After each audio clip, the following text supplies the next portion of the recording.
tu amor me sustenta. Celebraré tu amor todos los días, celebraré tu gran misericordia, celebraré tu gracia inmerecida, celebraré tu amor. Le da la visión a José, escuche esto, le da la visión por medio de sueños, porque no todos los sueños son sueños o provienen de Dios. Algunos sueños vienen de Dios, algunos otros sueños vienen de la chuletada o la rosada y la bichuelada que te metiste la noche anterior. ¿Me entiendes ahora? Y hay gente que antes de dormir tienen que irse a la cocina, abrir la nevera, meterse un snack o algo, llenarse la panza, y luego que se llenaron la panza se acostaron a dormir y tuvieron pesadillas. Y algunos soñaron que iban volando al espacio y otros soñaban que iban derechito al infierno. Todo se trata de que podamos saber cuándo es Dios y cuándo no es Dios. Y este joven experimentó muchos traumas en la vida de él, muchas experiencias amargas. O sea, él estaba con sus hermanos, había sido criado por su papá. Les habían enseñado lo que su abuelo Abraham, recuerde que José es el hijo de Jacob, Jacob es el hijo de Isaac, Isaac es el hijo de Abraham. Así que José viene siendo el bisabuelo, o sea, el bisnieto de Abraham. Y entonces Abraham había escrito y había hecho unos escritos. Recuerden que para esa época la ley de los 10 mandamientos todavía no había sido dictada por parte de Dios a Moisés. No había llegado ese momento, pero había unos escritos. Y esos escritos decían que a Dios había que darle sacrificio y que había que sacrificar carneros, corderos. Y entonces él entendía claramente eso. Ya él entendía, tenía una noción de lo que era Dios, Jehová Dios, a través de su bisabuelo y a través de la experiencia de su abuelo y la experiencia de su papá, que luchó con el ángel, y también entonces la experiencia que él está teniendo en esos sueños. Y Dios se le revela en sueños a José. Dios le muestra un plan a José, lo cual él no entendía. Porque, oye bien, hijo de Dios, no es que tú te preocupes por entender el sueño. Tú sabes que hay gente que cuando tienen sueño, empiezan a contárselo a otras personas y dicen, ¿qué quiere decir el sueño? Dime, este sueño, tú tienes el don de interpretar sueños como Daniel. Dime qué quiere decir este sueño. Pues José no entendía el sueño, pero el sueño era un plan estratégico de parte de Dios para subsistir y para que el pueblo de Israel sobreviviera de la hambruna que venía para el pueblo en aquella época. Hijo de Dios, escucha. Cuando entonces Dios le muestra a José y le dice, mira, tú vas a estar parado en el medio y los otros 11 hermanos van a estar rodeándote. Y los otros 11 hermanos van a venir y se van a inclinar hacia ti. Entonces los mostró como matojos, un matojo en el medio era representativo de José y los demás 11 matojos alrededor de él se inclinaban hacia él. Eso era indicativo de lo que Dios iba a hacer en el futuro, lo cual José no entendía, y cuando José se lo contó a sus hermanos, levantó o despertó el celo y la envidia. Esto te quiere decir que tú no le puedes contar a todo el mundo lo que Dios va a hacer contigo, los planes que Dios tiene contigo, los sueños que Dios te ha dado y las visiones que Dios te ha puesto en tu corazón, porque algunos no lo van a poder entender y lo que vas a despertar en ellos es celo e envidia. Ay, yo no sé si estás entendiendo. Por eso tienes que tener cuidado que cuando Dios te da sueños y te da visiones, hijo de Dios, simplemente manténlo en tu corazón y sigue orando. Esa es la estrategia. Sigue orando. No le des lugar al enemigo, porque el enemigo no quiere que tú alcances los sueños de Dios en tu vida.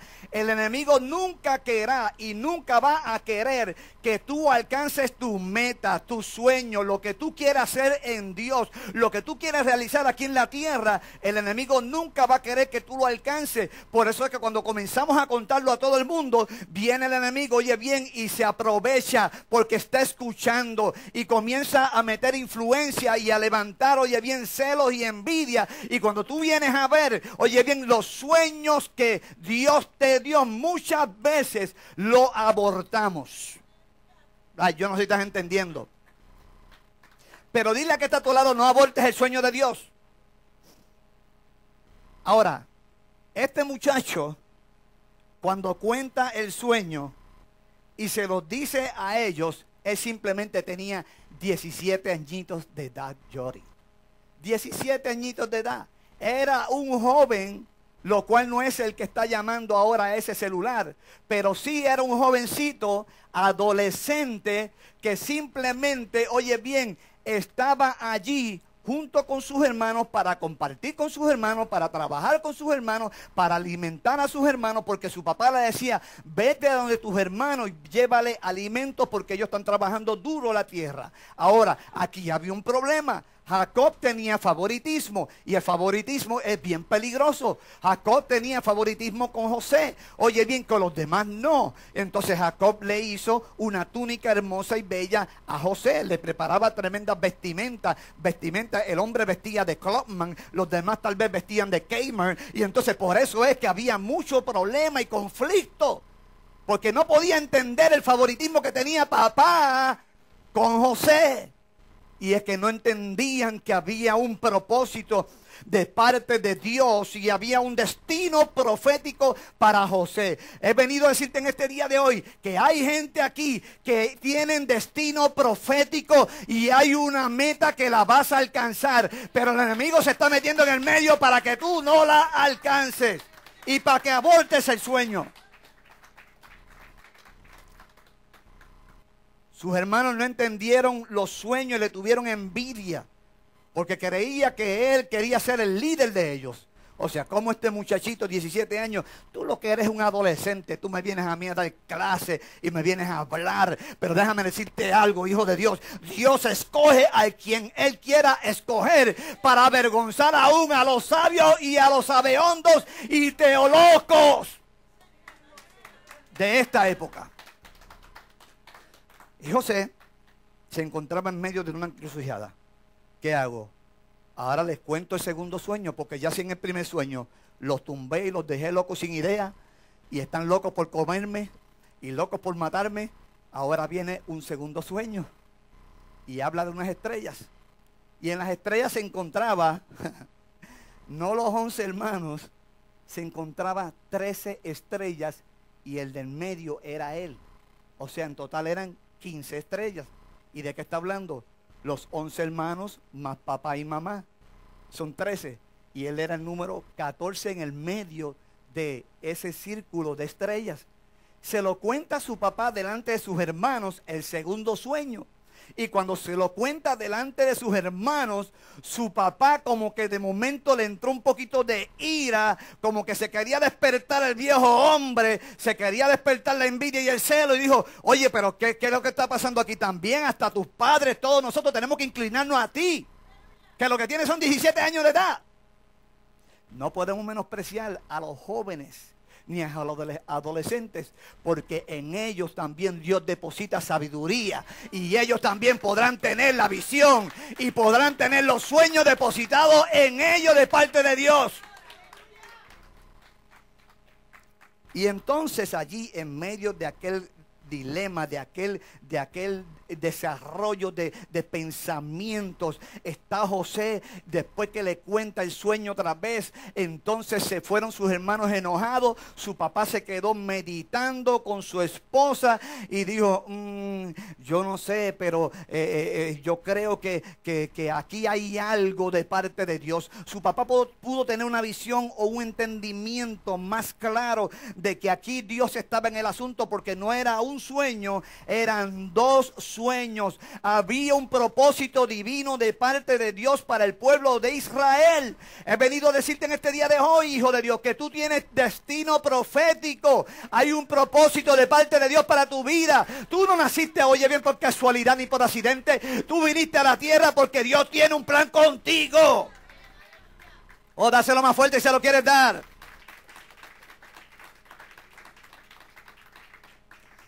Y resulta que en medio de aquellas peleas en la casa de Jacob, con sus hermanos, José y sus hermanos, y sus hermanos y José, entonces ellos se encuentran un día en el campo, y allá entonces su papá le dice, ve allá al donde están tus hermanos, pero ponte la vestimenta más bonita que yo he hecho para ti, mira, póntela, pero vas a ir donde tus hermanos y le vas a llevar alimento.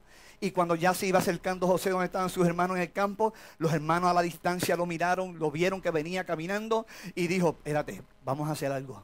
Aquí viene este imprudente que ya nos tiene con un lado hinchado y el otro a punto de explotar. ¿Qué vamos a hacer? Y entonces comenzaron, mire, les estoy hablando claro porque nosotros somos puertorriqueños y los puertorriqueños nos hablamos así, claro, ya tú sabes, brother.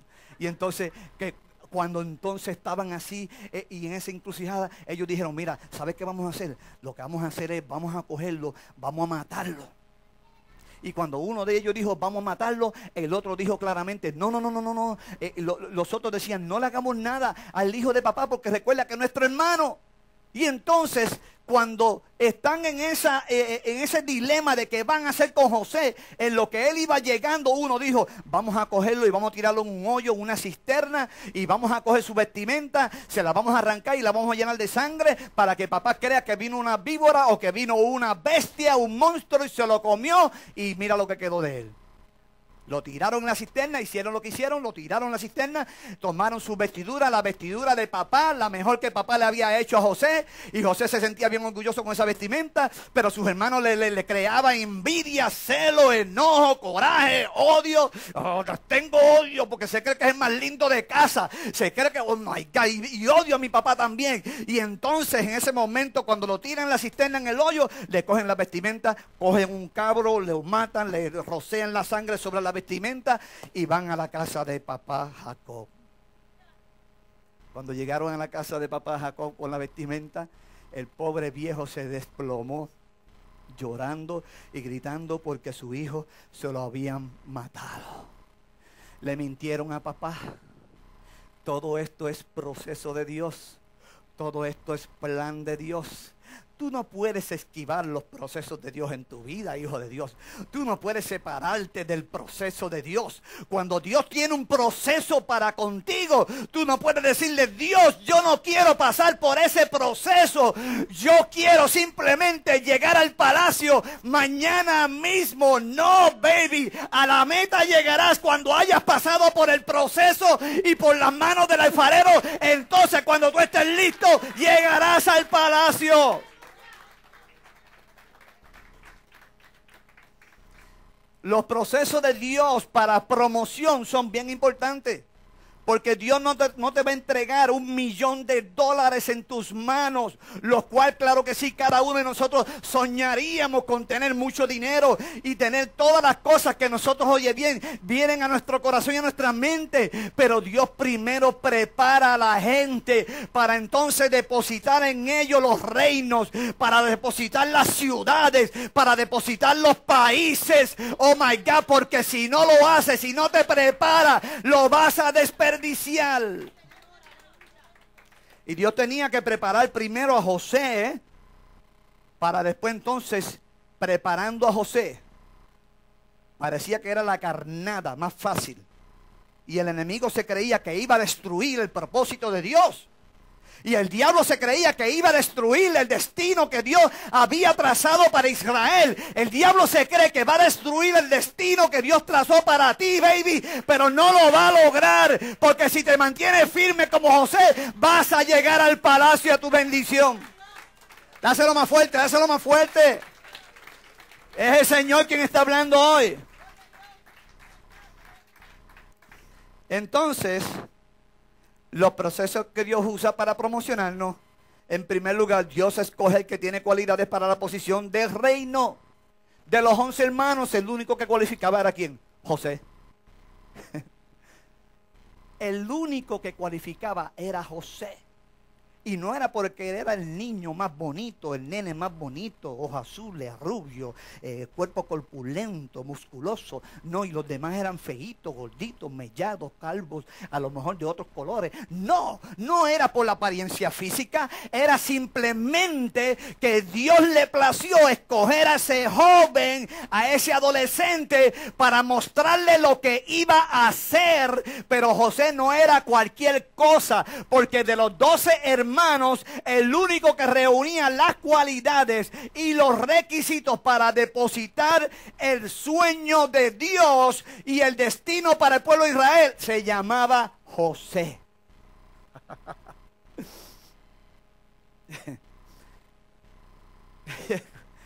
No nos podemos molestar ni nos podemos sentir mal porque Dios le dé sueños y visiones a fulano de tal, a mengano, perencejo.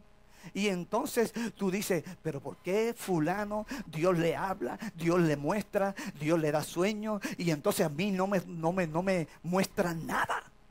Y simplemente lo que sueño por las noches son con gusarañas, ratas y ratones y a fulano de tal Dios le muestra. Y lo que le muestra es real.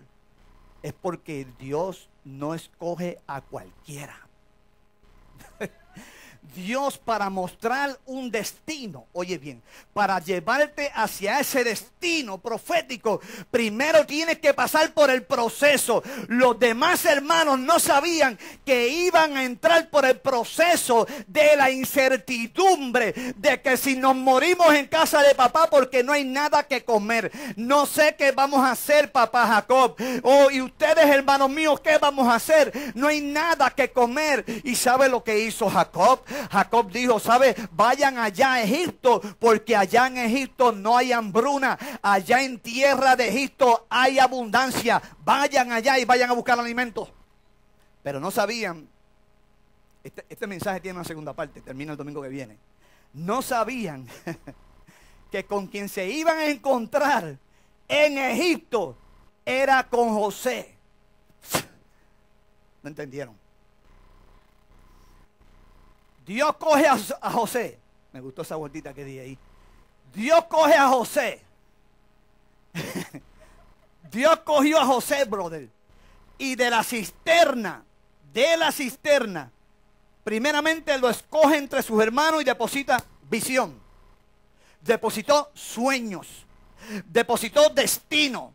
Depositó el plan perfecto de Dios para sobrevivencia del pueblo de Israel y para la sobrevivencia del mismo José. Oh my God, oh Dios, aleluya. Oye, le mostró lo que iba a hacer, le dibujó el plan perfecto, el plan completo. Oye bien, el big picture se lo puso frente a su cara y le dijo, esto es lo que voy a hacer. Y José no sabía que iba a pasar por el hoyo, por el túnel, por la cueva, por la cisterna o por el estanque. No sabía que le tocaba pasar por ese proceso. Cuando a él lo tiran ahí, tal vez vinieron pensamientos a su mente, pero ¿por qué? Oye bien, Dios, tú no estás conmigo. Tú sabes cuánta gente cae en el hoyo y comienzan a cuestionar a Dios y a preguntarle, Señor, tú me has dejado, tú me has abandonado y estoy metido aquí en este hoyo. ¿Qué vas a hacer conmigo, Dios? Y hay gente que comienza a cuestionar a Dios y empiezan, no salgo de una para meterme en otra. Ayer un policía me paró ahí en la Buggy Creek y me dio un ticket por pasarme la luz y el ticket son $500. Y entonces no salgo de esta y ya hoy se me presenta otro problema. Me están demandando en la corte que si no voy a tal día pues me quitan la casa. Y entonces mañana viene otro problema más. Me avisaron de que tengo una enfermedad mortal, de que tengo una enfermedad terminal, o que es un cáncer y no sabía que era eso, o que tenía lupus, o que tenía esto y lo otro. Y entonces una cosa detrás de la otra, y viene un problema hoy, y se levanta otro problema mañana, otro problema pasado mañana, y no sé qué hacer. Estoy metido en el hoyo, estoy metido aquí adentro. Yo creía que los hermanos míos me querían. Yo creía que la gente me amaba. Yo creía que los hermanos de la iglesia me amaban. Y oh my God, estoy metido en el hoyo y todo el mundo me ha dejado y todo el mundo me ha abandonado. José tenía esa lucha en el hoyo. ¿Y cuántas de ustedes aquí han tenido esas luchas y tienen esas luchas metido en el hoyo? El hoyo representa la crisis. En medio de tu desierto se van a presentar hoyos, se van a presentar estanques, se van a presentar cuevas que tú no esperabas, obstáculos que no esperabas. Y cuando viene a tocar la puerta de tu corazón, tú dices, ¿qué es esto? Yo no esperaba esto, yo creía que Dios me amaba. Y gente comienza a cuestionar y a preguntarle a Dios, tú me has dejado, tú no me amas, Señor. Y ahí estaba metido José, pensando que Dios no lo amaba, que Dios lo había abandonado, que Dios lo había dejado. Pero José, oye bien, oh my God, José, yo no sé qué es lo que tenía, pero lo que tenía José era perseverancia. Diga conmigo, perseverancia. Cuando tú perseveras en la misión, cuando tú perseveras en el sueño que tú tuviste, y tú no abortas el sueño, y tú no te rindes, y tú dices, yo voy a continuar aunque esté metido en el hoyo, soñando y teniendo la visión y esperando resultados de parte de Dios. ¡Dáselo más fuerte!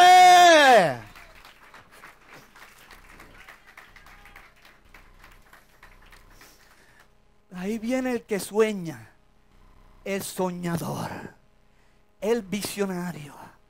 ¿Qué hacemos con él? Mételo en el hoyo. Y hay gente que el enemigo dice y habla con los demonios y dicen, ahí viene fulana y fulano, ¿qué hacemos con ella? Destruye la familia, destruye el matrimonio, destruye su finanza, destruye sus sueños, porque cuando le destruyes la fe, cuando le destruye la esperanza, oye bien, no podrá perseverar y se morirá, oye bien, se morirá en el desierto metido en un hoyo. Pero José dijo, yo no me voy a dejar morir aquí. Yo no me voy a dejar morir aquí. Es como la cabrita aquella, que una vez estaban cansados los dueños de la cabrita. Y comenzaron a hacer un hoyo, hicieron un hoyo, y el hoyo medía como unos 10 pies. Y entonces después que hicieron el hoyo, la tierra estaba al lado. Tiraron la cabra allá adentro. Y cuando la cabra cayó, ya tú sabes, y ahí cayó. Y cuando cayó ahí, miró para arriba, 10 pies de profundidad. Nacarili del Oriente, aquí me quedo yo.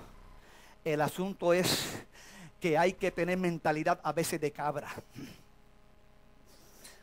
Porque la cabrita a veces es más inteligente que los seres humanos. Algunos animales a veces más inteligentes que los seres humanos. ¿Usted sabía eso? ¿Y sabe lo que hizo la cabrita? Que entonces los que aquellos querían matarla empezaron a tirarle tierra. A la tierra que habían sacado de los 10 pies le tiraban tierra. Y cada vez que la tierra caía abajo, la cabrita ¡pum!, se sentaba encima de la tierra. Y seguían tirando tierra y la cabrita ¡pum!, se seguía sentada. Y mientras iban tirando tierra, ella iba subiendo. Ella no dejaba que le cayera encima. Ella se sacudía. Cuando le caía encima, cuando la tierra caía encima de ella, ella comenzaba, shake it, baby, shake it, shake it, shake it, shake it. Anda, va, shake it, shake it. Y comenzaba ella a sacudirse. Y entonces la tierra caía y un escalón más. Y seguía y ella, shake it, shake it. Y otro escalón más. Cuando vino a ver, salió de la cueva, baby. A veces tenemos que tener la mentalidad de esa cabrita para salir del hoyo y alcanzar el destino de Dios. Dale un aplauso más fuerte al Señor.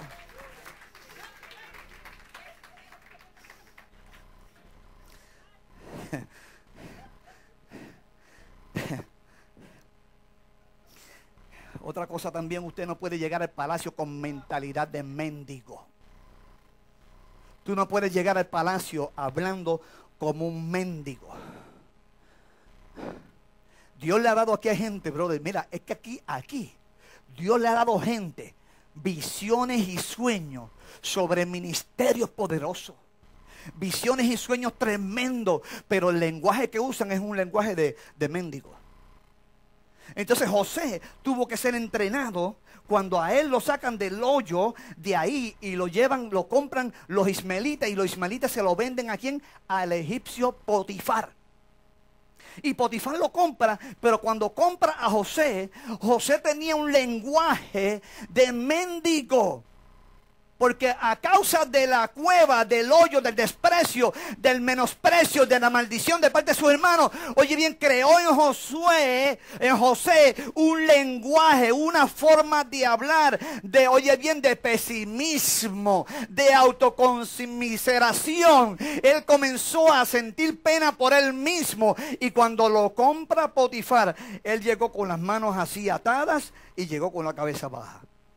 Y Potifar le alza la cabeza y lo mira de arriba abajo. Dice, se ve bien. Y el muchacho comenzó a hablar y le preguntaron, y él le dijo, como usted diga, Señor, todo lo que usted diga, Señor. Todo era hablando bien bajito, con una mentalidad de mendigo. Mis hermanos me vendieron, mis hermanos me hicieron esto, mis hermanas me hicieron esto, los hermanos de la iglesia me despreciaron, las hermanas de la iglesia no me hablan, me miran de arriba abajo. Y aquellos que se consideraban mis amigos ya no son mis amigos. Y entonces ese lenguaje de mendigo, oye bien, hijo de Dios, no se puede tener en la lengua del creyente, porque el creyente va a llegar al palacio, pero no con lenguaje de mendigo, sino con lenguaje de príncipe. Porque Dios te constituyó príncipe y princesa de Dios. Y los príncipes no hablan con lenguaje de mendigo, tienen el lenguaje de reino, porque tú perteneces al reino de los cielos. Y cuando entonces Potifar los reclutó, y Potifar comenzó a hablarle, y Potifar le dijo, mira, esto es lo que vas a hacer en mi casa, vamos a ver cómo tú funcionas. Allí comenzó a trabajar José. José estaba entendiendo y entendía los procesos de Dios. Sí, lo entendía. Él entendía que estaba en el proceso de Dios. Y él entendía que aquello era un training, un entrenamiento para él, para alcanzar el sueño que Dios le había dado.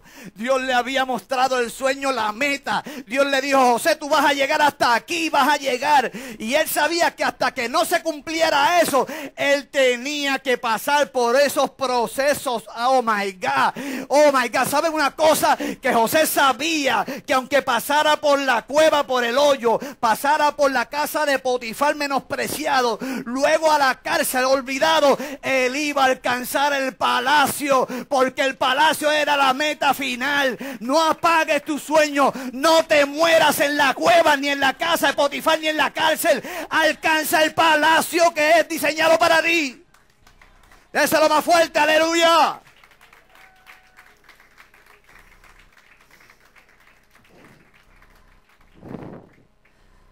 Lo bonito de esto es que él aprendió a someterse. Él aprendió a someterse a la autoridad. ¿Quién era la autoridad en la casa de Potifar? Potifar. Potifar le dijo, yo soy aquí la autoridad, tú sigue después de mí. Potifar lo nombró a él, después de haberlo visto trabajando y supervisarlo, vio el trabajo que produjo. Y dijo, como produjo buen trabajo y es un buen trabajador responsable, buen trabajador responsable, no llegaba tarde, llegaba temprano, ponchaba temprano, claqueaba temprano, ese es el lenguaje de los hispanos, y era responsable, no faltaba al trabajo. Si no pudo dormir la noche anterior, no importa, se metía un atramador, seguía trabajando. Era responsable. Y entonces eso le gustó a Potifar. Y Potifar dijo, ahora te subo y te promuevo a mayordomo. En orden para tú subir de posición y ser promovido, primero eres observado por el patrono. Tengo mañana de quitarme ya que Primero tienes que ser observado por el patrono, y el patrono observará cuán efectivo tú eres, cuán efectiva tú eres y responsable que eres, y entonces él dirá, ahora te promuevo a una mayor posición. Oh my God. La gente se cree que el reino de Dios es cualquier cosa, pero la empresa de Dios funciona igual que las empresas terrenales, porque Dios es el que estableció el diseño y el plan en orden para subir de posición ministerial. Dios primero va a observar, oye bien, tu trabajo y cuán responsable y entregado eres a Él, a esa empresa del reino. ¿Y qué hizo José? Se sometió. José tenía un sueño, tenía una visión. Él podía decirle, quítate de en medio, Potifar, que yo sigo para mi visión. No. Él dijo, voy a someterme. Y se sometió a la autoridad. Y se sometió al proceso. Y luego la mujercita de Potifar se enchuló del chamaquito de 17 años. ¿Se enamoró? ¿Qué fue lo que le vio? Corpulento, músculos, pecho abierto, molleros, unas batatas, unos muslos. Aquel era un Ken. Aquel era un Ken. Y la pobre, oye bien, y el pobre Potifar no era ni el señor Barriga. Cuando la esposa de Potifar comienza a observar la situación y mira al jovencito que llegó a su casa para ser mayordomo, la mujer se enchuló, se enamoró. Y dijo, y miraba al esposo de ella en las noches cuando iba a su recámara y lo miraba, decía, ¡qué porquería!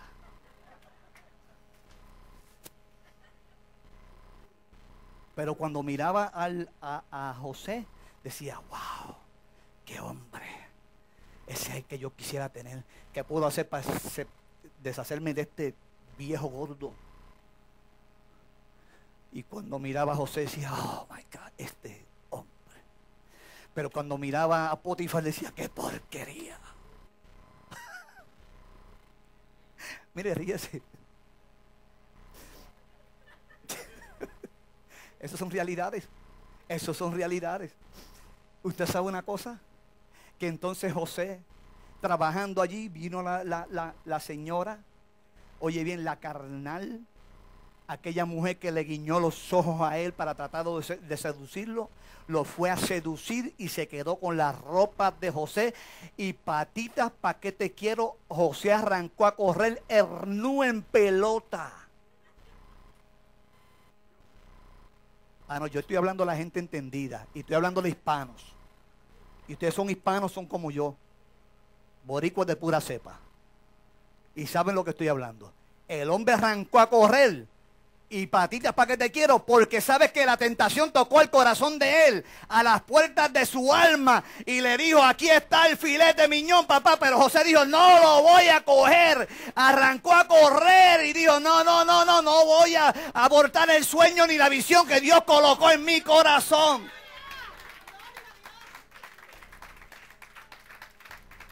Pero hay gente que tienen sueños, metas de parte de Dios, y Dios le ha dicho, vas a alcanzar esto, vas a hacer esto, pero viene el diablo, se mete en el camino y comienza a tentarlo, comienza a tentarla, y caen en la tentación y abortan el sueño de Dios. Y abortan lo que Dios quería hacer con ellos. No. José simplemente salió a correr. Cuando venga una tentación a tu vida, ¡corre! Cuando toca la tentación a tu corazón, lo que tienes que hacer es ¡corre! Huye a la tentación, porque la tentación, si tú cedes a la tentación y caes en ella, vas a abortar lo que Dios tenía planificado con tu vida, con tu familia, con tus hijos, todo lo que iba a hacer contigo. Ay, Dios mío, qué lindo es el Señor. Y entonces José huyó. Viene la esposa de Potifar, lo acusa falsamente y lo tiran a la cárcel. Y tirado allí en la cárcel, José vuelve y entra en la depresión. Y entra en el estanque de la depresión. Y comenzó la depresión. Y allí se encontraba José deprimido en la cárcel.